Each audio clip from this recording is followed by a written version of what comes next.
Nowda shootout কাণ্ডে নাম জড়ালো তৃণমূল কর্মাধ্যক্ষে। ধৃত তৃণমূলের ওই নেতাকে শনিবার বহরমপুরে মুর্শিদাবাদ সিজিএম আদালতে হাজির করেছে পুলিশ। নওদার গুলিকাণ্ডের সঙ্গে নওদা ব্লক অফিসের ক্যাশিয়ারকে মারধরের ঘটনাতেও জড়িয়ে গেল নওদা পঞ্চায়েত সমিতির বন ও ভূমি কর্মাধ্যক্ষ তৃণমূলের তমাল শেখের নাম। নওদা থানার পুলিশ কর্তব্যরত সরকারি কর্মীকে মারধরের ঘটনায় তৃণমূলের ওই নেতা তমাল শেখকে শুক্রবার গ্রেপ্তার করেছে পুলিশ। ফলে গুলিকাণ্ডে ও সরকারি কর্মীকে মারধরের ঘটনা দুটি মামলাতেই পুলিশ তমাল শেখকে গ্রেপ্তার করেছে। গত বৃহস্পতিবার নওদা ব্লক অফিসের ক্যাশিয়ার পদে থাকা তন্ময় দাসকে মারধর করা হয় বলে অভিযোগ।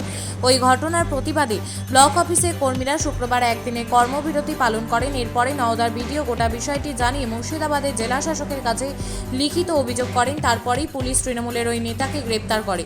ধৃত তৃণমূলের ওই নেতাকে শনিবার বহরমপুরে মুর্শিদাবাদ সিজিএম আদালতে হাজির করেছে পুলিশ। দুটো কেস কিন্তু আলাদা। যে কেসে আমরা পিসি নেওয়া হলো সেই কেসে একটা প্রসেশন যাচ্ছিল, সেই প্রসেশন রাস্তা হয়তো কভার টভার করেছিল, যার জন্য দুটো স্করপিও গাড়ি আসছিল, তাদের রাস্তা যাওয়া অসুবিধা হচ্ছিল। তখন এদের মধ্যে একটু তর্কাতর্কি হয় এবং একজনকে গুলি করে। এই মর্মে একটা এফআইআর হয়। এফআইআরে কোনো নাম টাম ছিল না। সাবসিকুয়েন্টলি পুলিশ তদন্ত করে একজনকে ধরে, সেহেরুল বলে। সে পুলিশের কাছে নিয়ে ওকে রিলিজ করা হয়। তখন ওকে হেফাজতে নেওয়া হয়। শুধু তাই নয়, তাকে পুলিশ রিমান্ড চাই। অনারেবল কোর্ট তাকে পুলিশ রিমান্ড দেয় এবং ডিউরিং পুলিশ রিমান্ড ও আরও কিছু বলে যে আমাদের সঙ্গে এই ছিল। তাদের মধ্যে আজকে 5 জনকে পুলিশ অ্যারেস্ট করে নিয়ে এসেছিল এবং ওদের 14 দিন পুলিশ রিমান্ড চাই এবং 14 দিন ক্ষেত্রে অনারেবল কোর্ট, লার্নেড কোর্ট 12 দিন পুলিশ রিমান্ড দিয়েছে। ধারা দিয়েছে যে রেস্টুরেন্ট, মারধর, এবং অ্যাটেম্পট টু মার্ডার। সাবসিকুয়েন্টলি একটা মার্ডার হয়ে গেছে। 5 জনের মধ্যে একজনের কি ওই মারধরের ঘটনাটাও ছিল সরকারি অফিসে গিয়ে? সেটা আলাদা কেস। সেটা ক্যাশিয়ার যিনি ছিলেন, সে বিডিও অফিসে গিয়ে তার সঙ্গে ঝামেলা করে এবং সে অসুস্থ বোধ করে। সে বিডিওকে জানিয়েছে যে আমি ছিলাম, এরা এসে আমার সঙ্গে ঝামেলা করেছে, আমি অসুস্থ বোধ করছি। সেই কেসের সঙ্গে এই কেসে কোনো লিঙ্ক নেই, ওটা আলাদা কেস। না, সেই কেসে কি হয়েছে? সে কেসে জামিন পেয়ে রিজেক্ট হয়েছে, কাস্টডিতে আছে। সেটা পুলিশ কাস্টডি?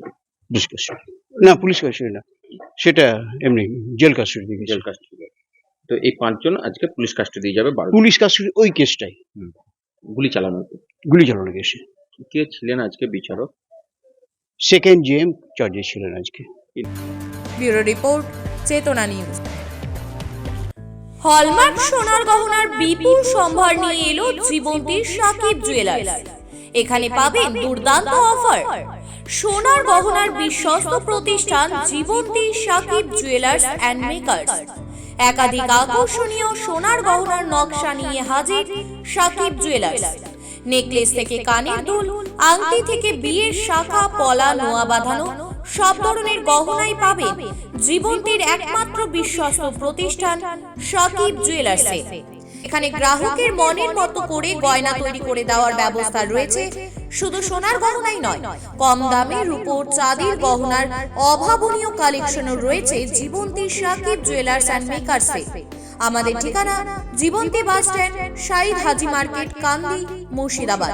যোগাযোগ নম্বর 9932846770 অথবা 7478666786।